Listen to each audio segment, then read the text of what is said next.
वक्रतुण्ड महाकाय सूर्यकोटि समप्रभा निर्विघ्नं कुरु मे देव सर्वकार्येषु सर्वदा।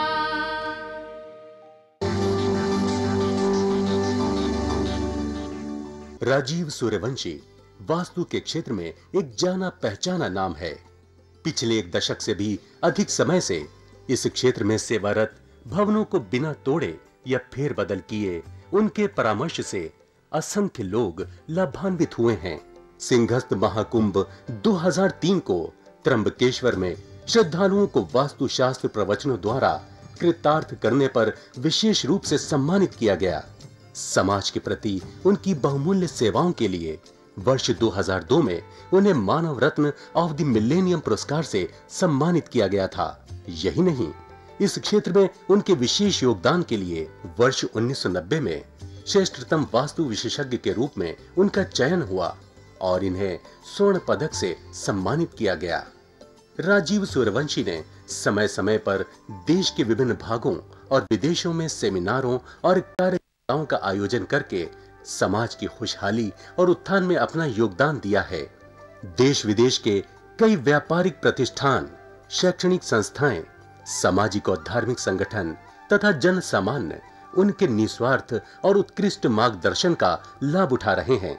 इस क्षेत्र में उनकी एक उल्लेखनीय उपलब्धि वास्तु रिसर्च फाउंडेशन की स्थापना है।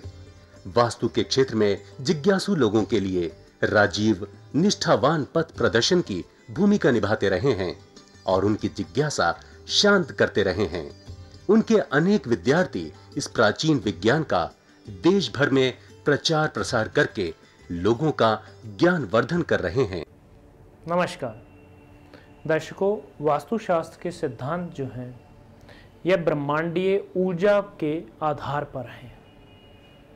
ब्रह्मांड में जो ऊर्जा शक्ति है वह हमारे इर्द गिर्द प्रकृति के रूप में, सूर्य की रोशनी के रूप में उपलब्ध है। जमीन से यह ऊर्जा शक्ति आती है, आकाश से आती है, हमारे इर्द गिर्द आती है।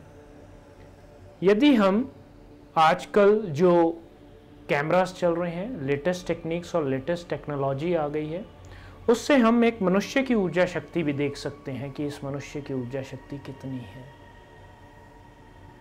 और ऊर्जा शक्ति क्षीण होती हुई भी दिखती है।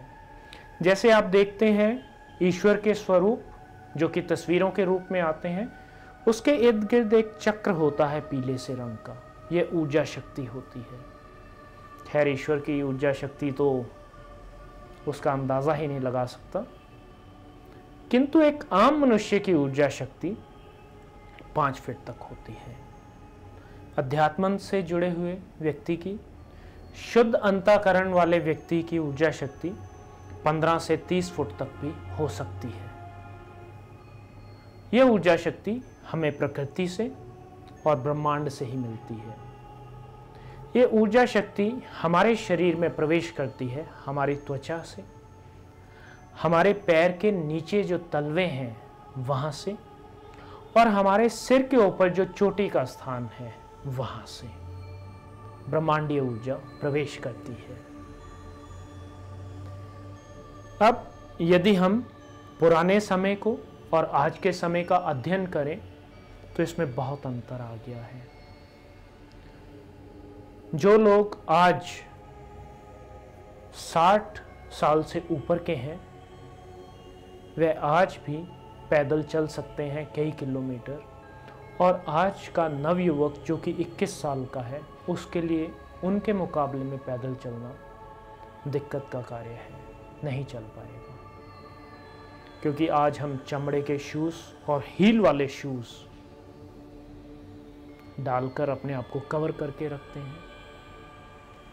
यदि हम सुबह 5 मिनट के लिए अपने व्यस्त समय में से अपने जीवन के लिए निकाल लें और वह 5 मिनट नंगे पांव यदि हम घास पर घूम लें तो हमारे शरीर में प्राण ऊर्जा पैरों के तलवों से प्रविष्ट करनी शुरू कर देगी और हमारा शरीर बहुत ही स्फूर्ति वाला, बहुत ही तन्मयता वाला और हमारे जीवन से परेशानियां दूर होनी शुरू हो जाएंगी। ऐसा वास्तुशास्त्र में सिद्धांत है। और यदि हम प्रकृति के नज़दीक रहते हैं, अपना अंतःकरण शुद्ध रखते हैं, शुद्ध विचार रखते हैं, तो ब्रह्मांडीय ऊर्जा हमारे सिर से, चोटी से हमारे शरीर में प्रवेश कर जाएगी। और यदि आप इस चीज़ को परखना चाहते हैं तो एक बार ऑरा का जो कैमरा है उसमें आप अपनी फ़ोटोग्राफ लीजिए, फिर इस प्रयोग को कुछ दिन तक कीजिए, उसके बाद आप फ़ोटोग्राफ लीजिए तो आप देखेंगे कि आपकी जो ऊर्जा शक्ति है वह बढ़ती जा रही है। और यदि आप इसे निरंतर बढ़ाना चाहते हैं, उसके और सरल उपाय हैं। आप जितना समय हो सके घर के अंदर नंगे पांव घूमें। जैसे आपने देखा है दक्षिण भारत में लोग नंगे पांव ही घूमते हैं। ये नहीं कि वह जूते या चप्पल ले नहीं सकते, उनमें क्षमता बहुत है, किंतु यह उनका एक रिवाज ही बन गया है कि वह नंगे पांव घूमते हैं, जिससे कि जो धरती की ऊर्जा शक्ति है वह इनके शरीर में आसानी से प्रवेश कर सके।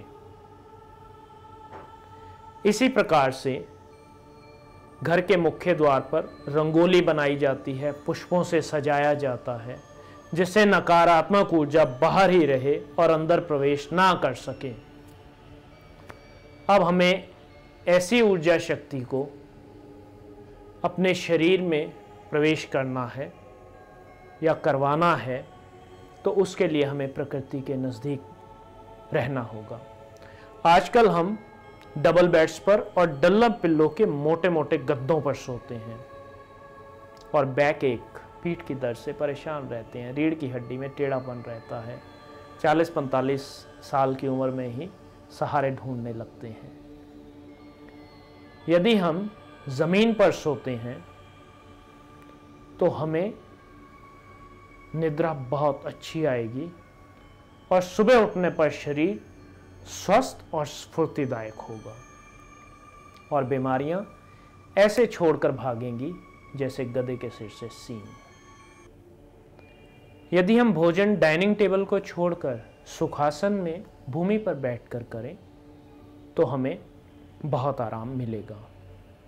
यदि किसी कारणवश हम ऐसा नहीं कर पाते तो हम टीवी देखते समय सुखासन में भूमि पर बैठें, कुर्सी को त्यागें, इससे रीढ़ की हड्डी भी सीधी रहेगी। और जीवन में जो उलझने हैं, जो हमारे बॉडी के जो डिफरेंट अलग अलग चक्रास हैं, वो चक्रास ऊर्जित होंगे और क्रियान्वित होंगे। उनमें से बहुत ऊर्जा आएगी जो कि सकारात्मक ऊर्जा होगी। फिर आप देखेंगे कि 15 फुट के घेरे के अंदर जो भी व्यक्ति आपसे मिलता है, वह जैसा भी व्यक्ति हो, आपके उस 15 फुट के घेरे में आते ही वह व्यक्ति भी एकदम सहज हो जाता है। वह व्यक्ति भी आपके ही गुण गाने लग जाता है, आपकी हाँ में हाँ मिलाने लग जाता है। जो पार्टनर आपसे पार्टनरशिप तोड़ के जाने वाला होता है, वह आपसे पार्टनरशिप रखने में ही अपना हित समझता है। जिन पति पत्नी में मनमुटाव हो जाता है, यदि वह इन प्रक्रियाओं को अपनाते हैं तो उनमें ऐसा अटूट प्रेम हो जाता है जैसे जन्म जन्मांतर से एक साथ ही है। वास्तुशास्त्र के सिद्धांत मनुष्य जीवन में खुशी, शांति और समृद्धि देने के लिए ही बनाए गए हैं। ये दिव्य विज्ञान ईश्वर की धरोहर है जो मनुष्य के जनहित के लिए मनुष्य को ही सौंपी गई है। अब मर्जी है आपकी। कल एक नए वृत्तांत के साथ, एक नए अध्याय के साथ इस पावन विज्ञान के, इस पुनीत शास्त्र के ज्ञान के समुद्र में गोते खाएंगे आप और हम। नमस्कार। दर्शकों, अगर आपकी भी कोई समस्या है तो आप राजीव जी से अपॉइंटमेंट लेकर मिल सकते हैं। प्रतिष्ठान में आपका स्वागत है। राजीव जी की सेवाएं भारतवर्ष के साथ साथ विदेशों में भी उपलब्ध हैं। यदि आप वास्तुशास्त्र प्रवचन कराना चाहते हैं, उसके लिए भी आप हमसे संपर्क कर सकते हैं। वास्तु की स्पेशल किट जिसमें सिद्ध यंत्र और अभिमंत्रित की हुई 10 वस्तुएं हैं जो कि आपके पूरे घर के विभिन्न स्थानों के उपयोग में आएंगी। आप भी परामर्श के लिए राजीव सूर्यवंशी जी से मिल सकते हैं। पता है भारतीय वास्तु अनुसंधान प्रतिष्ठान, C6, सरस्वती गार्डन, कीर्ति नगर, नई दिल्ली 15।